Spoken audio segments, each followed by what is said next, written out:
Alors, donc on va continuer avec et le tissu musculaire. Et qu'on y a un ballon type du qui est assez long.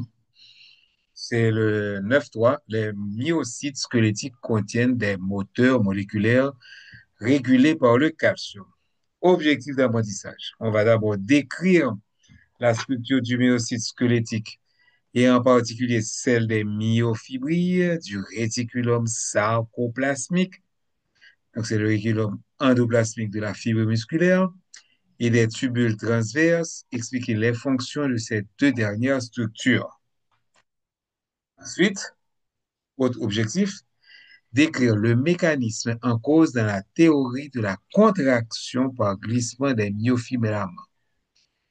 Comparer l'aspect d'un sarcomère au repos à celui d'un sarcomère contracté. Montrer le rôle des protéines musculaires de régulation. Donc, je me dis à son gros bout de nous parler. Chaque myocyte squelettique a la forme d'une longue cellule cylindrique et présente un niveau d'organisation très élevé. Il renferme de nombreux noyaux ovales situés juste au-dessus du sarcolème qui régissent la synthèse des diverses protéines contractiles. Et OL, la figure 9.2. Les myocytes 9.2b. Les myocytes des muscles squelettiques sont des cellules énormes. Leur diamètre se situe habituellement entre 10 et 100 microns, soit 100 fois celui d'une cellule moyenne de l'organisme. Et leur longueur prodigieuse peut atteindre de 30 à 35 centimètres. On s'étonne moins de la taille et du nombre de noyaux de ces cellules quand on sait que des centaines de cellules embryonnaires fusionnent pour produire chaque myocyte. Donc, nous allons regarder figure 9.2 pour comprendre ça, dit là. Là, c'est 9.1. Donc, nous pouvons finir avec structure et niveau d'organisation du muscle squelettique. Nous parlons myocyte. OK? Donc, nous voyons que myocyte là, il est recouvert par l'endomysium. OK? Et il y a un paquet myofibrilles là-dedans. Myofibrilles là, c'est ça dont on parle, ouais. Donc, c'est un organisme complexe constitué de groupes de filaments. Et on te dit qu'une myofibrille est un élément contractile cylindrique constitué de sarcomères. Donc, pour un bail qui est important, c'est sarcomères, placés bout à bout. Les myofibrilles occupent la plus grande partie du volume de la cellule musculaire. OK? Elles portent des stries et les stries des myofibrilles voisines sont alignées. OK? Là, vous avez la fibre musculaire et là, on voit le noyau qui est en périphérie.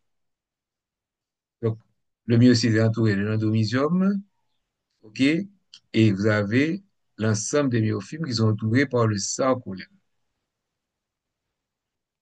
Maintenant, l'unité, c'est le sarcomère, et qu'on montre ici le sarcomère. OK? Là, et de là à là. Et là-dedans, on va trouver des filaments minces formés d'actine en bleu et des filaments épais, OK, formés de myosytes. Donc, un sarcomère est une unité contractile. Si vous cassez le sarcomère là, vous pas de contraction encore. Donc, qui est constitué de myofilaments de protéines contractiles. Donc, tout ça, filaments minces, filaments épais, ce sont des myofilaments de protéines contractiles. Et qu'on y a l'autre myofilament, OK, c'est que macromoléculaire, OK, contractile, les myofilaments sont de deux types, minces et épais.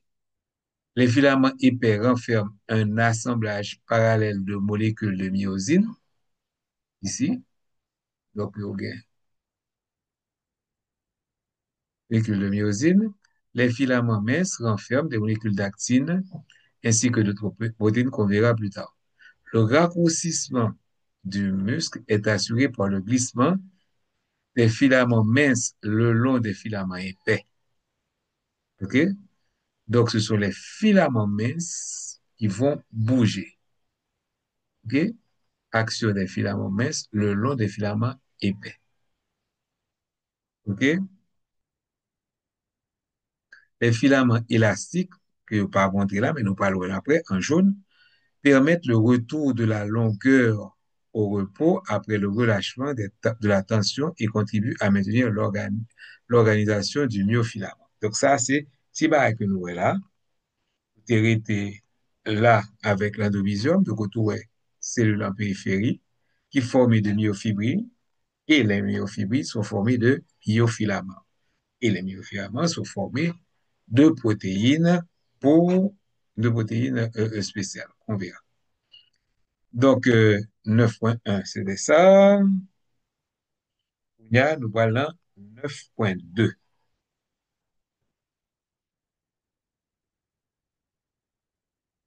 OK? Il dit 9.2b. Donc, lorsqu'on regarde une photomitographie, OK, de deux myocytes isolés, on voit des stries transversales évidentes qui sont des alternances claires et foncées. Donc, nous avons les noyaux en périphérique. La bonne A, c'est la bonne foncée et la bonne I, c'est la bonne claire. Et on montre c'est quoi le myocyte. Nous avons un myocyte là et deuxième myocyte là. Et c'est B qu'on regarde maintenant, schéma d'une partie du myocyte montrant des myofibrilles. L'une des myofibrilles dépasse de la coupe faite dans le myocyte. Donc, tu as le myocyte ou la fibre musculaire là. On retrouve les bandes A qui sont foncées, les bandes claires ici, le noyau, l'ensemble des myofibrilles ici, on retrouve un noyau en périphérie, et il y aura les une myofibrille ici. Il y a petit portion myofibrille ça, qui va l'agrandir pour faire C. Avant ça, nous allons lire qui ça, il te dit dans le schéma. Donc, chaque myocyte squelettique a la forme d'une cellule cylindrique qui présente un niveau d'organisation très élevé. Il renferme de nombreux noyaux, on a vu, situés juste au-dessus du sarcolème qui régissent la synthèse des différentes protéines contractiles. Bon, maintenant, les myocytes des muscles squelettiques sont des cellules énormes et qu'on y a leur diamètre, OK, et la longueur, tout et tout. Bon, maintenant, on va voir le sarcoplasme. Le sarcoplasme des myocytes est comparable au cytoplasme des autres cellules, mais il abrite un très grand nombre de glycosomes, des granules de glycogène, ce sont des granules de glycogène qui fourniront du glucose que la cellule utilisera pour produire l'ATP dans le cycle de Krebs, c'est ça, nécessaire à l'activité cellulaire. OK? Il renferme donc le sarcoplasme, renferme un très grand nombre de glycosomes. Il renferme également une quantité considérable de pigment rouge qui est la myoglobine, une protéine qui contient du fer et qui se lie à l'oxygène. La myoglobine constitue un réservoir d'oxygène dont elle assure le transport intracellulaire entre le sarcolème et les mitochondries.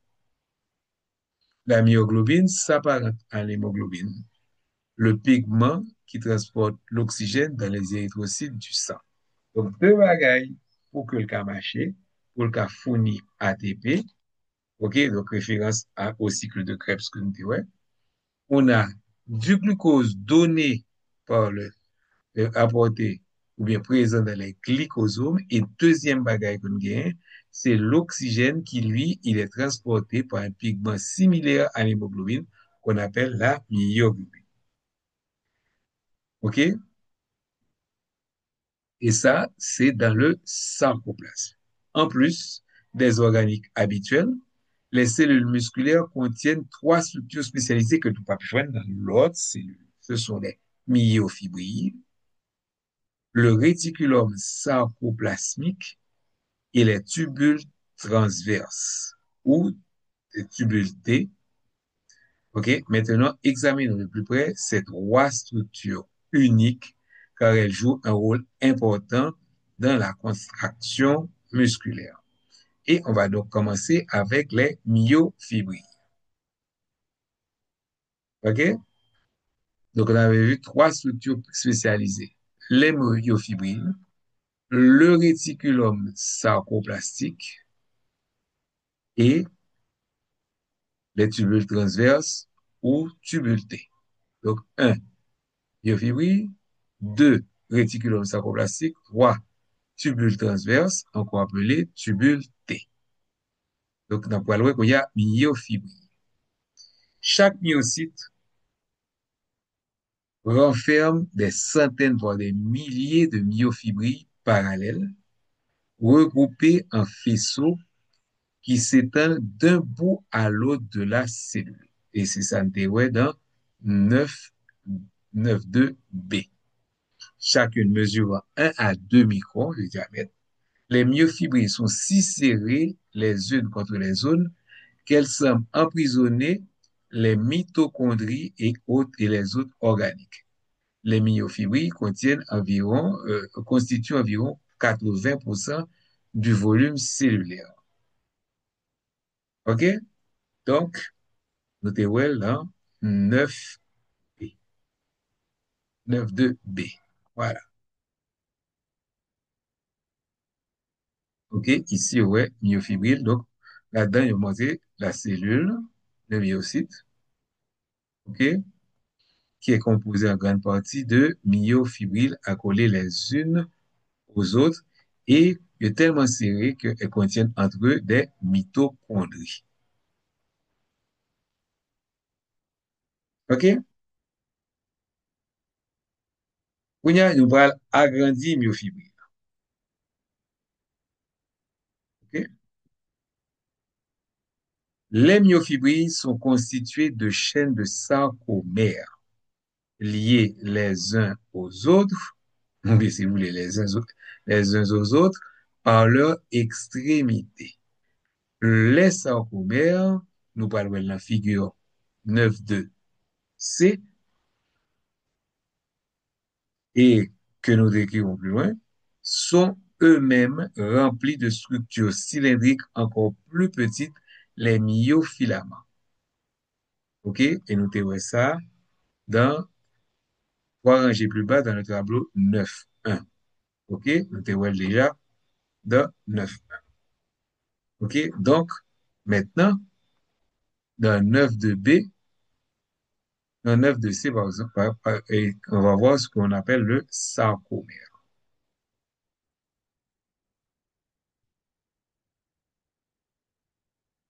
Donc, 9.2c, OK, vous prenez antipathie ça, et vous avez le sarcomère. OK? Un sarcomère, c'est l'espace compris. OK, je vais remonter là.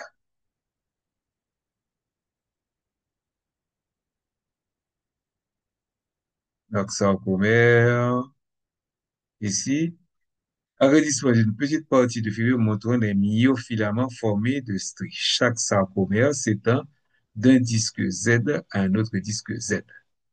Donc, d'un disque Z à un autre disque Z, il formait ça relais sarcomère. OK? Donc, nous avons les bandes A foncées, les bandes I claires, OK? Et dans cette structure-là, on va retrouver les bandes I, OK?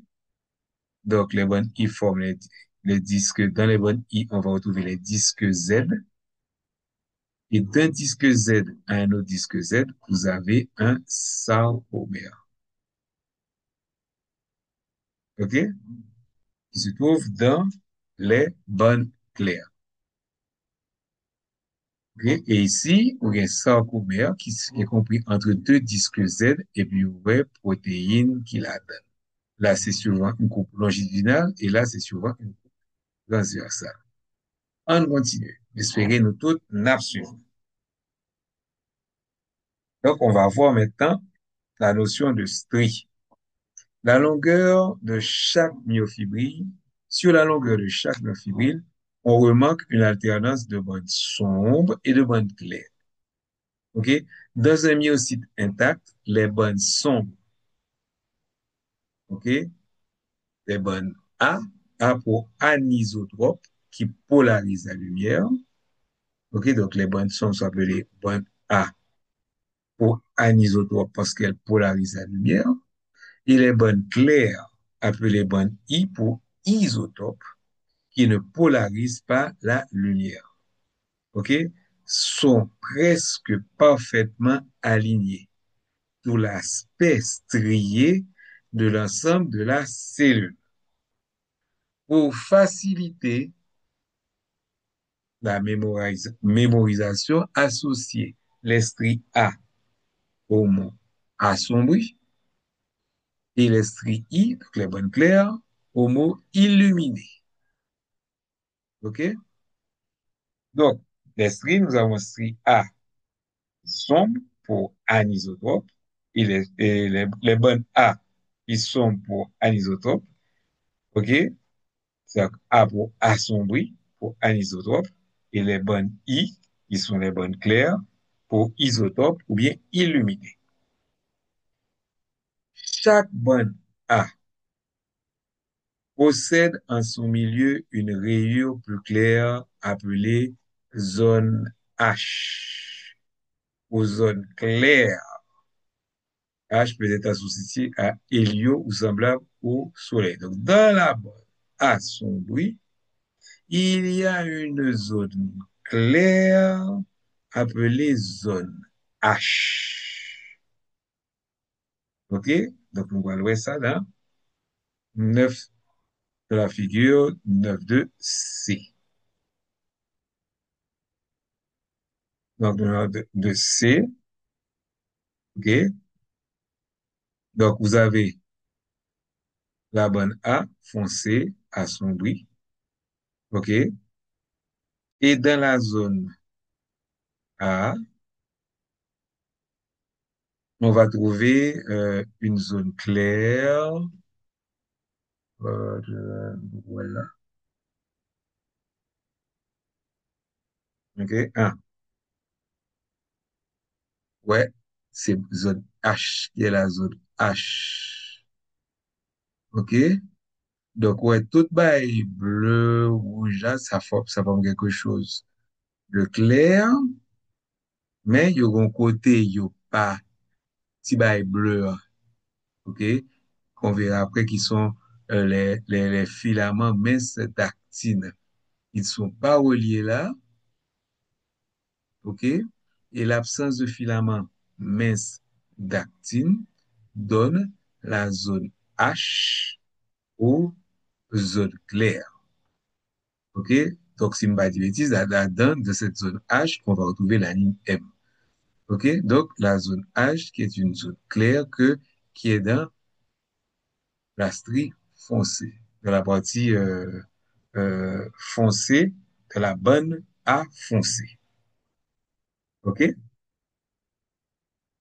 On continue.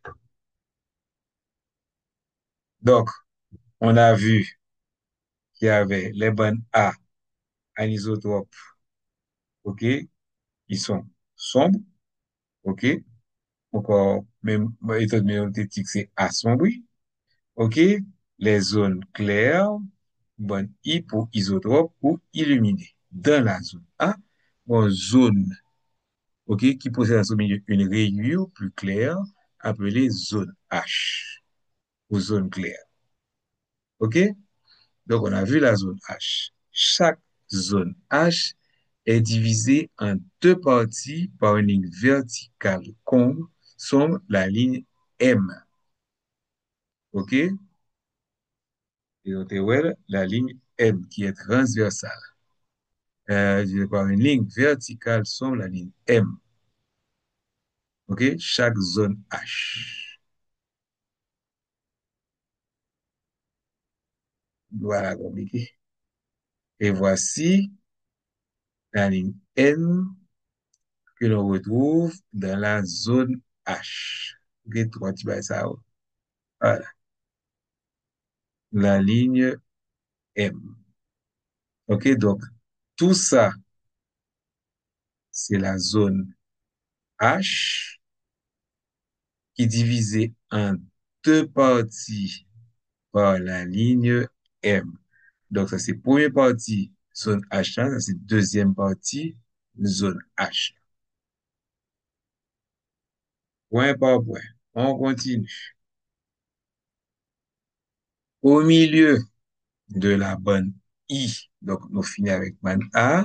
Au milieu des bandes I, on remarque également une zone plus foncée. Alors, c'est ça qui est élevé.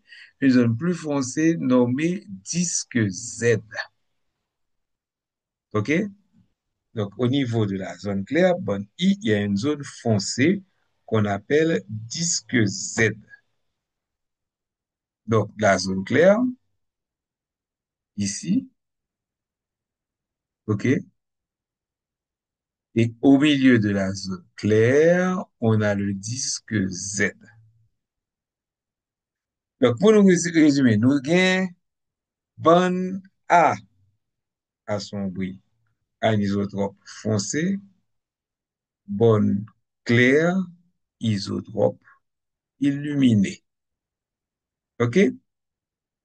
La bande A foncé a une, donc il y aurait là la zone A foncé, a une zone claire qui aurait l'île, zone H. Et cette zone claire, zone H, a une partie plus ou moins sombre qu'on appelle transversale, qu'on appelle la ligne M. Elle est divisée en deux par la ligne M. Donc tout ça, c'est la zone H séparée en deux par la ligne M. Tandis que dans la bande claire ici, on va trouver une zone assombrie, OK, qui forme ce qu'on appelle le disque Z. OK? On continue. Et d'après le schéma, le sarcomère, c'est entre deux zones claires et chaque sarcomère est donc limité par le disque Z. Je dissipe un peu. Donc, maintenant qu'on a vu les bonnes A et les bonnes sombres, qui s'est formé bonne A, qui s'est formé bonne, les bonnes A et les bonnes, et les zones, pardon, les bonnes A et les bonnes I, OK? On y a nous qui s'est la donne. Maintenant, on va voir c'est quoi un, un sarcomère. Donc, la région d'une myofibre, comprise entre deux disques Z, qui sont les parties sombres que l'on retrouve au milieu des bonnes I, des parties plus foncées que l'on retrouve au niveau des bonnes I, qu'on appelle les disques Z. OK? Donc, entre deux disques Z successifs est un sarcomère, littéralement qui veut dire segment de muscle. Mère, segment sarco muscle. On change polymère, plusieurs segments. OK? Mesurant en moyenne 2 micromètres de long au repos. Le sarcomère est la plus petite unité contractile du myocyte, c'est-à-dire l'unité fonctionnelle du muscle squelettique. Il est constitué d'une bonne A, flanquée de chaque côté par la moitié d'une bonne I. OK? Les sarcomères, placés bout à bout, tels des wagons de train, forment les myofibrilles. Dernière bagaille, dernière précision que je dis. Donc, un sarcomère, OK, il est flanqué de chaque côté de la moitié d'une bonne claire I. Donc, bonne claire, là, séparée en deux par le disque Z. Et voici notre fameux sarcomère. On continue. Maintenant, on va voir les myofilaments. Au niveau, alors le sarcomère, c'est l'unité physiologique du muscle. C'est là où va se passer la contraction. OK? Myofilaments maintenant. Au niveau moléculaire, on constate que les stries des myofilaments sont formés par la disposition ordonnée de deux types de structures encore plus petites à l'intérieur du sarcomère. Donc, dans un sarcomère, on va trouver de petites structures appelées filaments. Et comme ce sont les filaments que l'on retrouve dans du muscle, on va donc les appeler myofilaments. Elles correspondent, OK, donc avec les myofilaments, correspondent dans les muscles aux microfilaments contenant de l'actine ou de la myosine, une protéine motrice. C'est une protéine motrice. Bon.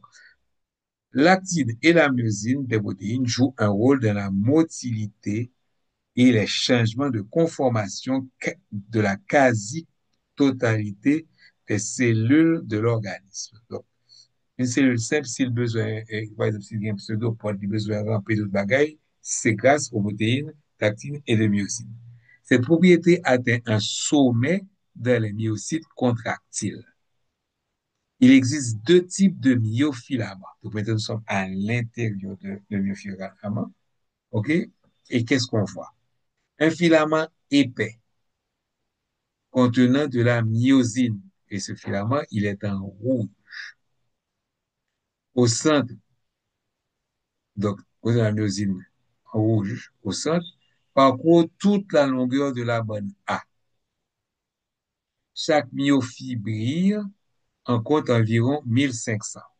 Les filaments épais sont reliés au milieu du sarcomère à la ligne M.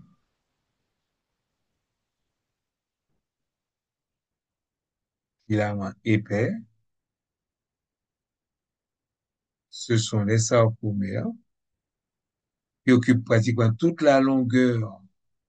Ce sont pardon, les- en rouge, c'est les myofilaments de myosine, ça occupe toute la longueur pratiquement du sarcomère et sont reliés à leur partie médiane par la ligne M. OK?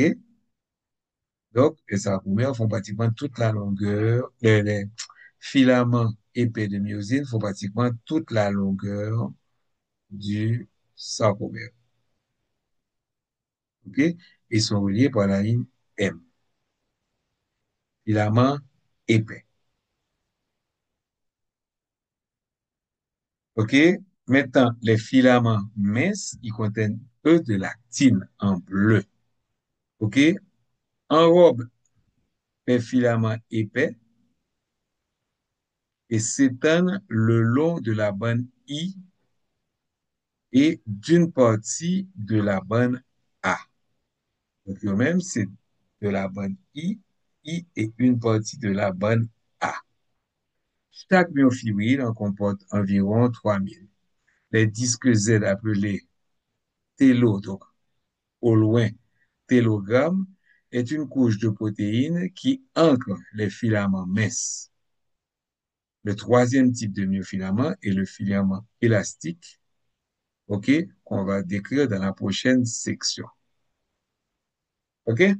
Donc ici, nous avons les filaments minces de l'actine,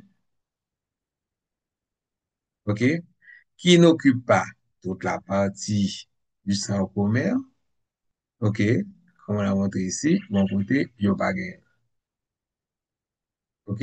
Et l'autre filament que vous parlez, c'est en jaune, c'est filament élastique. Donc, les filaments minces, ils vont d'un disque Z à la ligne M. Ensuite, de la ligne M à un disque Z. Les filaments de myosine, ils occupent tout le sarcomère. Ils sont reliés à la partie moyenne au niveau de la ligne M. Et ensuite, filaments qui n'ont pas parlé de lui, qui vont permettre à la fibre de retrouver sa position normale après la contraction. OK? Ce sont les filaments élastines ou titine.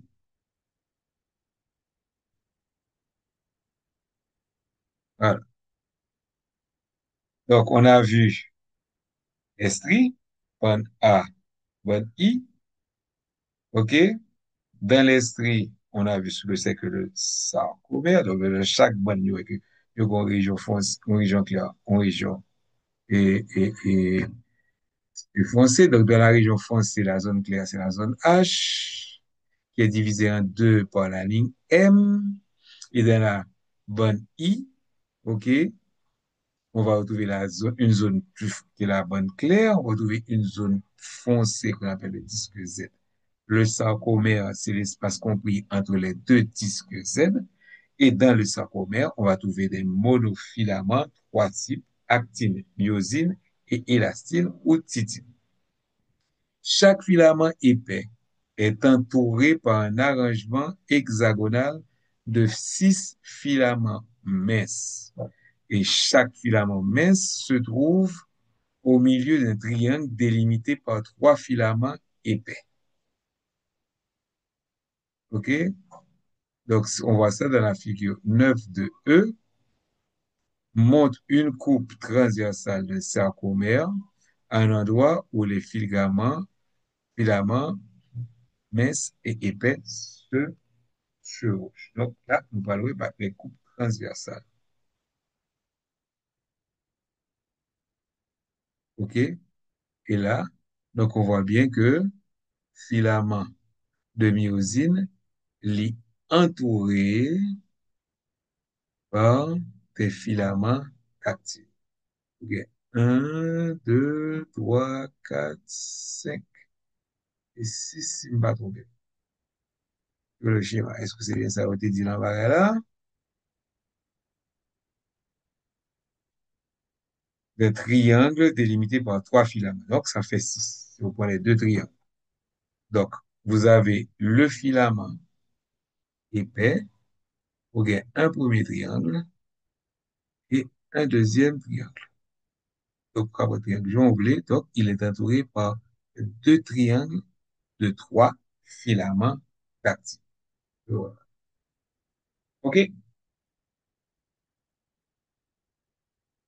Donc, ça là, bon, moi qui j'aime définir, c'est fini avec ça. Épais, ça se chevauche et on continue. La zone H de la bande A, OK? La zone H de la bande A paraît moins dense parce qu'il n'y a pas de filament mince dans cette région. Bon. Donc, on voit bien que la zone H de la zone A, sombre, assombrie, elle paraît plus claire parce qu'il n'y a que, il n'y a pas de filament mince, donc il n'y a que des filaments épais. C'est ça que fait zone ça, OK? Au sein du sarcomère, les filaments épais ne possèdent pas de tête de myosine. Les têtes de myosine ne sont présentes biétaires ne sont présentes que dans les régions où la myosine et l'actine se chevauchent. Donc, ça, sont les bails que nous voyons là. Donc, la zone H de la bande apparaît moins dense parce qu'il n'y a pas de filament mince dans la région. La zone M, située au milieu de la zone H, donc c'est ça qui est la zone M, est légèrement plus cause à cause de la présence de brins qui retiennent ensemble les filaments épais adjacents. Donc, la zone H, plus claire parce qu'elle n'a pas de filament mince, et puis une petite partie assombrie, OK, parce que ça représente des brins qui retiennent ensemble les filaments épais adjacents. Les myofilaments sont fixés au sarcolème et retenus par les disques Z. Donc, ils sont fixés au sarcolème, ils sont retenus par les disques Z pour les fibres minces et la ligne M pour les filaments épais. OK, donc, filaments minces retenus au sarcosème dans la disque Z, tandis que filament épais retenu au sarcosème grâce à la ligne M. Maintenant, on va voir la composition moléculaire. Donc, on vient encore plus profondément. La composition moléculaire des myofilaments. Les contractions musculaires dépendent des myofilaments de myosine et d'actine. Comme nous l'avons vu, les filaments épais comprennent essentiellement une protéine appelée myosine. La molécule de myosine se compose de 6 chaînes de polypeptides, ok, deux lourdes de poids moléculaire élevé et 4 légères, ça fait 4 et 2, 6. Ok, comme le montre la figure 9.3, les deux chaînes lourdes sont enlacées et forment la tige qui, à son extrémité, est fixée par une charnière souple à deux têtes globulaires. 9.3.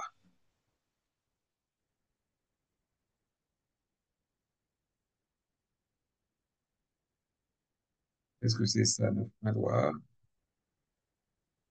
OK, donc, filament épais.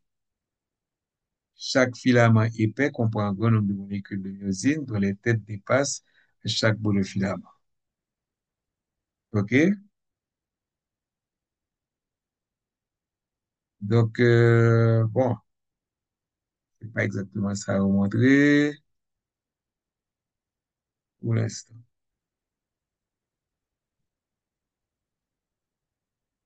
Protéines dérivées. OK, là. Donc, la molécule d'une myosine se compose de 6 chaînes polypéptides de lourdes qui est légère. Les deux chaînes lourdes sont enlacées et forment la tige qui est à son extrémité est fixée par une charnière souple à deux têtes globulaires. Ah, mais, voilà.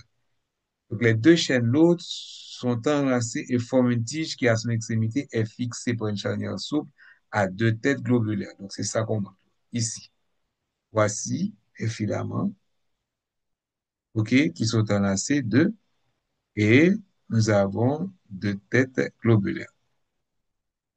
Deux têtes ici. OK? Pour les filaments, pour les chaînes lourdes, les deux chaînes lourdes. OK? Les lobes de la tête, chacun associé à deux chaînes légères, sont les sites actifs de la myosine. Durant la contraction, les têtes lient ensemble les myofilaments épais et les myofilaments minces formant des ponts d'union. Ainsi que nous le verrons bientôt, ces ponts d'union sont des moteurs qui produisent la force contractile. La myosine dissocie l'ATP. OK? Elle agit comme une ATPase et utilise l'énergie ainsi libérée pour produire du mouvement. Chaque filament épais compte environ 300 molécules de myosine qui sont bipolaires, c'est-à-dire qu'elles sont regroupées de telle sorte que leur tige constitue la partie centrale du filament et que leur tête repose à l'extrémité, à chaque extrémité dans les directions opposées. Et cela se voit dans la figure 9.3. Par conséquent, la partie centrale du filament épais, zone H, est lisse, mais ses extrémités sont garnies de têtes de myosine disposées de façon hélicoïdale autour d'un axe.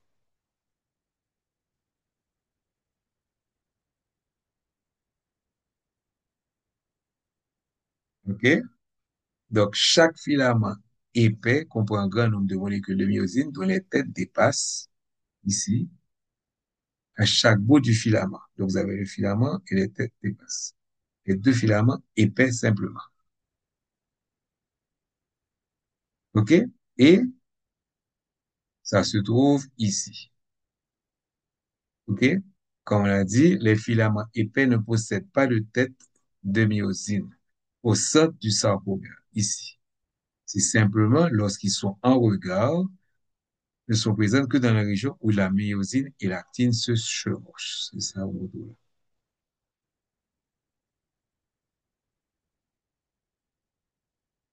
là. Les filaments minces, maintenant, sont principalement composés d'actine, la protéine intracellulaire la plus abondante de nos cellules en bleu. L'actine possède des sous-unités de polypeptides réniformes de la forme de rein, nommées actine globulaire.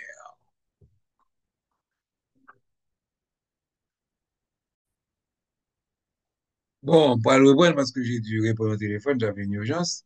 Les filaments minces sont principalement composés d'actine, la protéine intracellulaire qui est la plus abondante de nos cellules, et c'est en bleu. L'actine possède des sous-unités polypeptides réniformes nommées actine globulaire, si vous voulez que nous parlons sous le schéma, ou actine G, qui portent des sites de liaison sur lesquels les têtes de myosine se fixent lors de la contraction. Donc, ou bien filament d'actine ici, en bleu, le, l'ergosyl, il y aurait que chaque filament mince est composé de deux brins de sous-unités d'actine en bleu, les deux brins, ok, enroulés sur eux-mêmes en spirale, ainsi que deux types de protéines de régulation, la tropo, la tropomyosine et la troponine. OK? Si vous regardez bien, Gounia, chaque filament d'actine, ligand, c'est des boules, qui dit des bails réniformes, des sous-unités réniformes, et trou noir qu'on est là, en fait, quand ils sont creux, ce sont les sites d'action.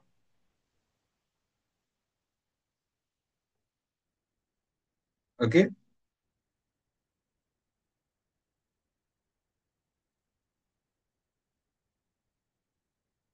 Donc, l'épine dorsale de chaque filament mince est constituée de deux filaments d'actine, comprenant 13 monomères qui forment une structure hélicoïdale, donc ils tordés une sur l'autre, ressemblant à deux colliers de perles entrelacés.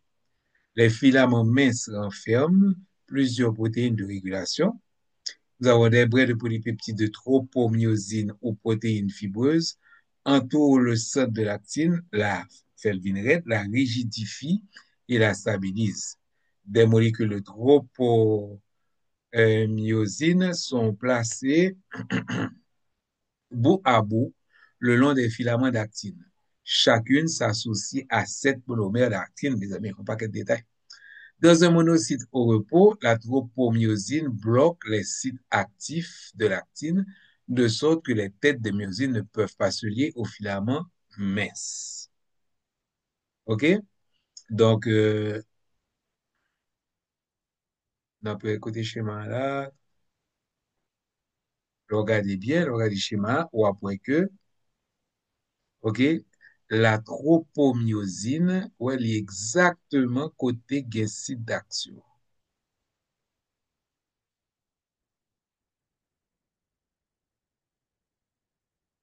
C'est-à-dire que la troponine, la deuxième protéine régulatrice du filament mince par ordre d'importance, est une protéine globulaire formant un complexe de trois sous-unités polypeptides.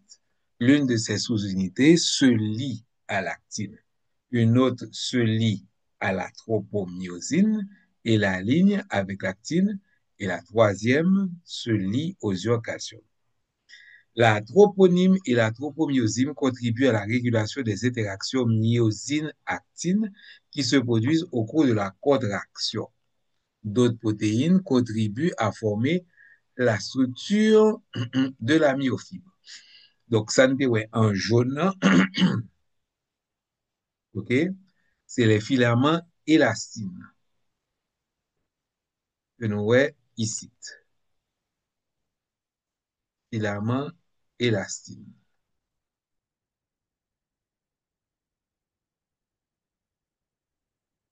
Le filament élastine, nous en faisons sous l'eau, est composé d'une des protéines les plus longues de l'organisme.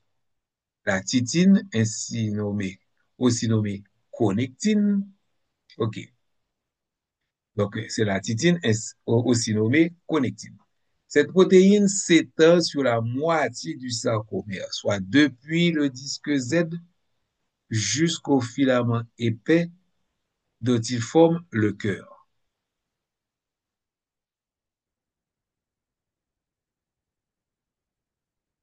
OK? Voilà. De là à là. OK? Donc, ils forment le cœur.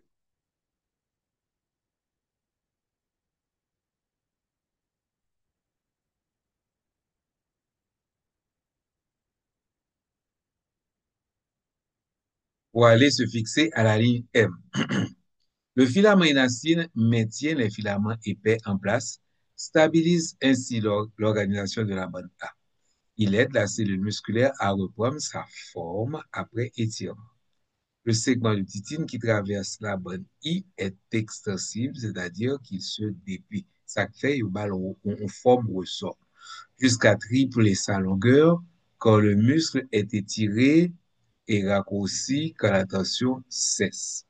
La titine ne s'oppose pas à l'étirement tant qu'il se maintient dans les limites normales, mais elle devient plus raide en se déroulant, augmentant ainsi la résistance du muscle aux étirements excessifs qui pourraient disloquer les sarcomères. Donc, premier que nous gagnons, c'est la titine. Ensuite, la dystrophine, une autre protéine structurale importante, lie les filaments minces aux protéines intégrées du sarcolème qui, à leur tour, sont amarrées à la matrice extracellulaire. Bon, je vais pas montrer. D'autres protéines servent à relier les filaments et les sarcomères ainsi qu'à assurer leur alignement, notamment la nébuline, la myomésine et les protéines C. Les filaments intermédiaires formés de desmine et émergents du disque Z unissent les myofibrilles entre elles sur toute l'épaisseur de la cellule musculaire. OK. Bon, alors, nous fait un petit pause tout petit pour la regarder parce que les blancs produits, le livre avait produit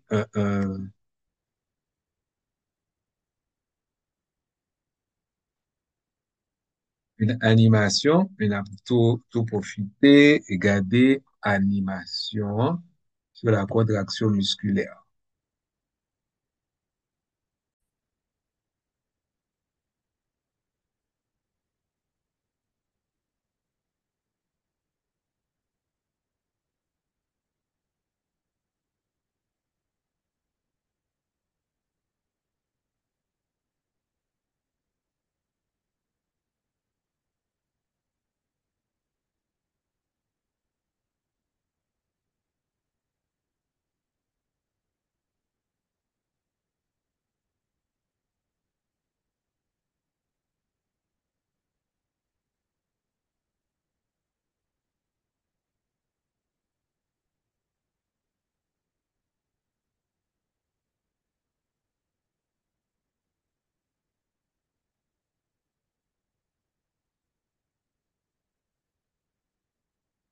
Bon, on a obligé de camper sous vidéo, pourquoi m'a obligé pour vidéo l'autre jour parce que moi que les passe ou fait bien, donc on continue avec ça nous est bien. Puis on a passé à une autre section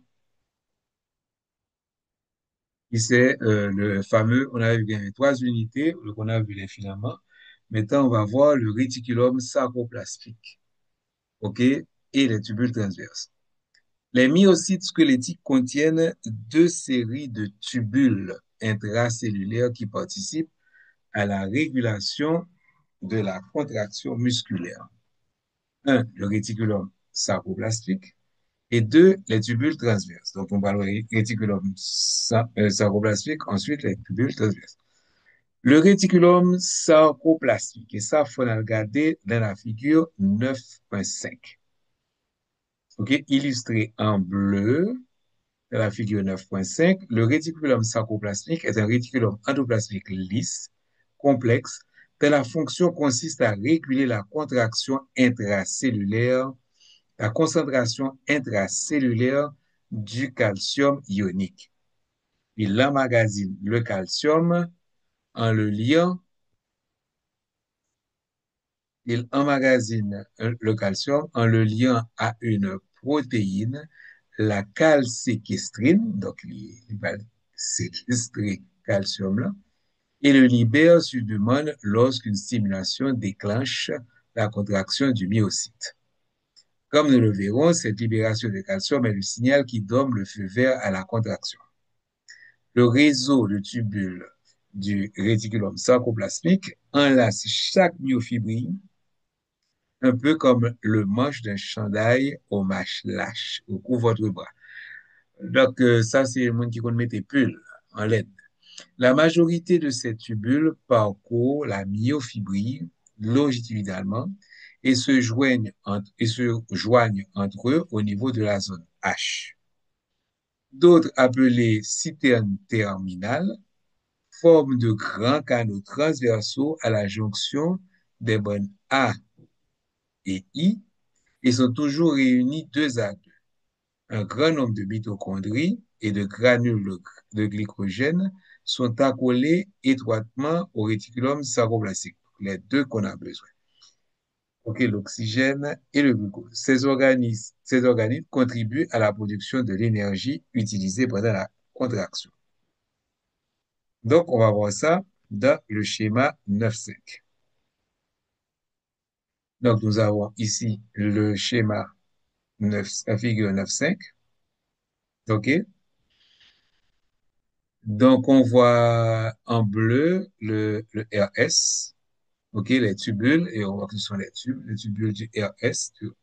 OK, donc relation entre le réticulum sarcoplasmique, les tubules transverses, OK, et les myofibrilles des muscles squelettiques. Donc, on voit bien le sarcoplasme qui est dans un sarcolème. OK? À la fin du sarcoplasme, on a les tubules T qu'on n'a pas encore vus et les citernes terminales.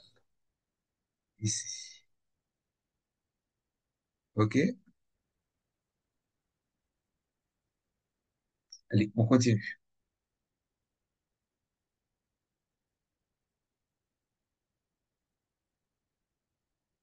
Donc, on voyait le réticulum sarcoplasmique. Maintenant, nous avons les tubules transverses. À la jonction des bandes A et I, le sarcolème de la cellule musculaire pénètre à l'intérieur de la cellule, à la jonction des bandes A et I.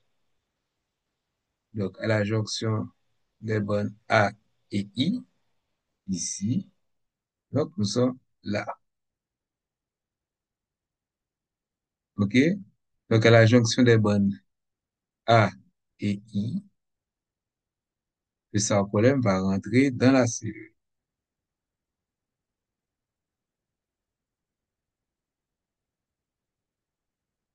Donc, à la jonction des bandes A et I, le sarcolème de la cellule musculaire pénètre à l'intérieur. Le sarcolème de la cellule musculaire pénètre à l'intérieur de la cellule et forme ainsi un long tube nommé tubule transverse ou tubule T, illustré en gris dans la figure 9.5. Oh,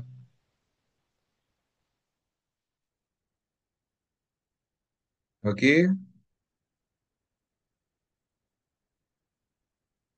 En gris dans la tubule 9.5. Voilà. OK?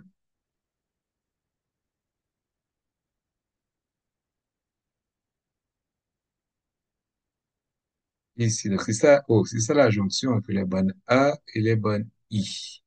C'est ça, on va dire ça. C'est ça entre les bonnes A et les bonnes I, donc on parle de cette structure. OK? Et vous avez les trucs transversales ici.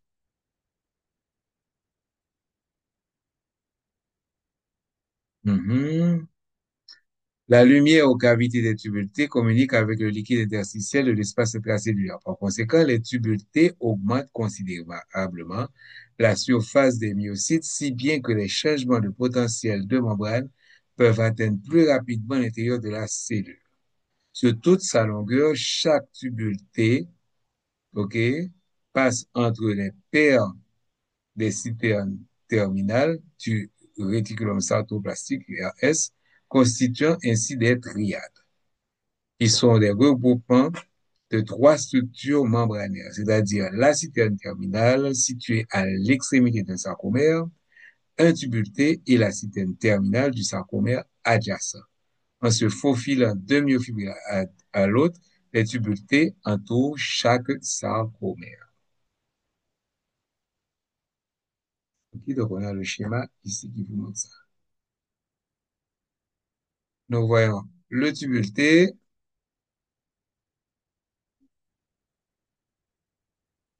Ça télécharge. Internet pas de problème. OK, voici le tubule T que nous voyons ici. OK.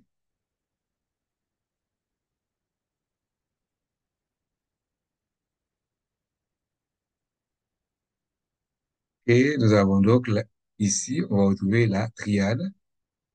Ça, les deux, OK, les deux citernes terminales des deux sarcomères adjacents et le tubule T. Donc, un, deux, trois, qui baille triade.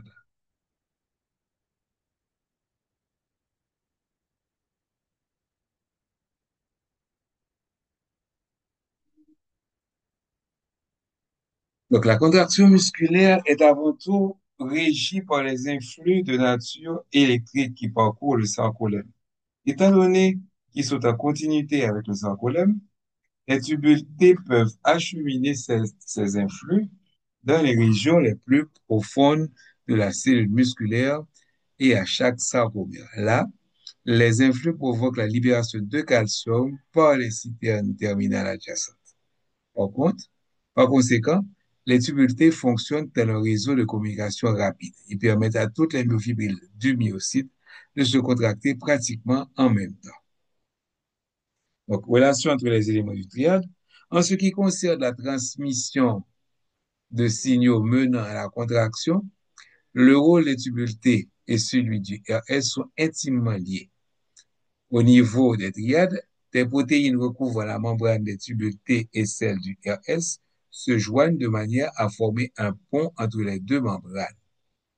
Quelles protéines il s'agit? Les protéines intégrales du tubule T qui font saillir vers le sarcoplasme et servent à détecter le voltage. Donc, ouais, c'est déjà compliqué. Les protéines intégrales du RS forment des réseaux à fonction rapide qui régissent la libération de calcium depuis les citernes du RS. OK? Donc, on a le schéma. Et puis maintenant, on va voir les mécanismes de la contraction théorie le mécanisme de la contraction, théorie de la contraction par glissement des filaments. Donc, on va voir si par hasard on peut retrouver la vidéo, parce que c'est bien dommage que ne pas carrer vidéo, parce que sinon la vidéo, on comprenne plus facilement. On y va pour la vidéo.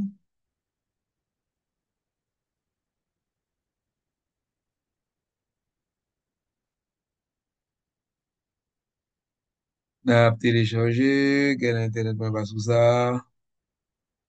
On attend une minute pour voir.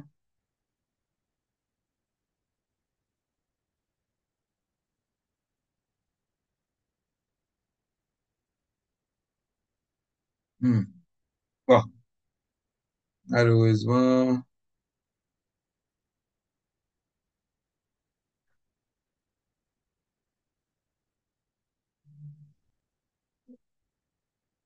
non,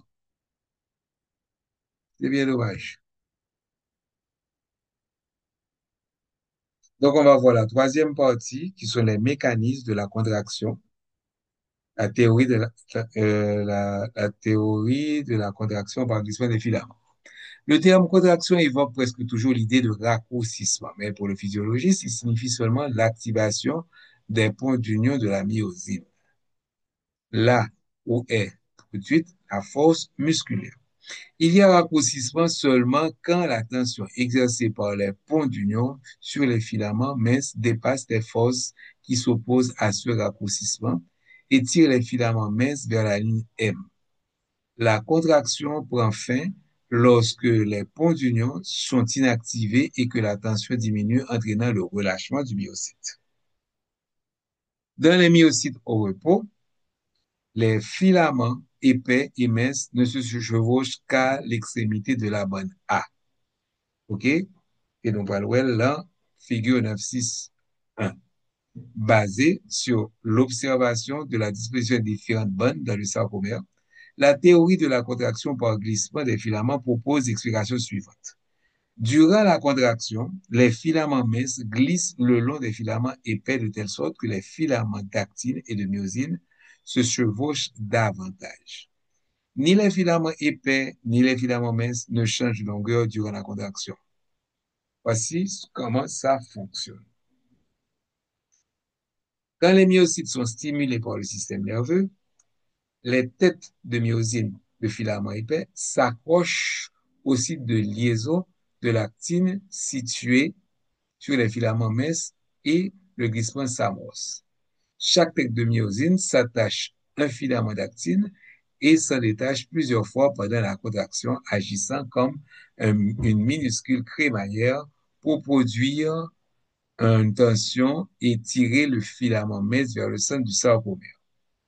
Comme ce phénomène se déroule simultanément dans tous les sarcomères de tous les myofibrines, et comme ces dernières sont ancrées au sarcolème, qui est lui-même soudé aux fibres de collagène des attaches musculaires, la cellule musculaire tout entière raccourcie. Okay? À l'échelle moléculaire, voici comment se déroule le raccourcissement d'une cellule musculaire. Les bandes y raccourcissent. La distance entre les disques Z susceptibles diminue pendant que les filaments minces glissent vers le centre zone claire. OK. Les disques auxquels ils sont attachés sont tirés vers la ligne M. Donc, on va voir ça dans le 2. Les zones H disparaissent. La bande A se rapproche, les bandes A se rapprochent les unes des autres sans raccourcissement de ces dernières stries et des filaments qui les composent. OK? Et nous voyons le schéma là qui nous montre ça. OK? Mais c'est beaucoup mieux de regarder la vidéo. Donc, si vous allez sur YouTube, vous cherchez contraction musculaire, nous allons tout barrer ça. Bon, bon c'était un petit peu compliqué. Il y a des techniques et malheureusement la vidéo ne marchait pas. La dernière tentative pour s'il t'a bien voulu marcher. Dernière tentative.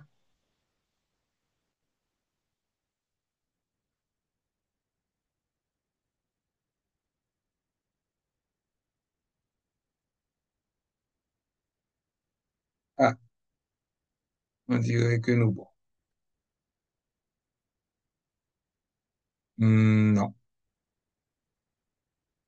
Ah, si.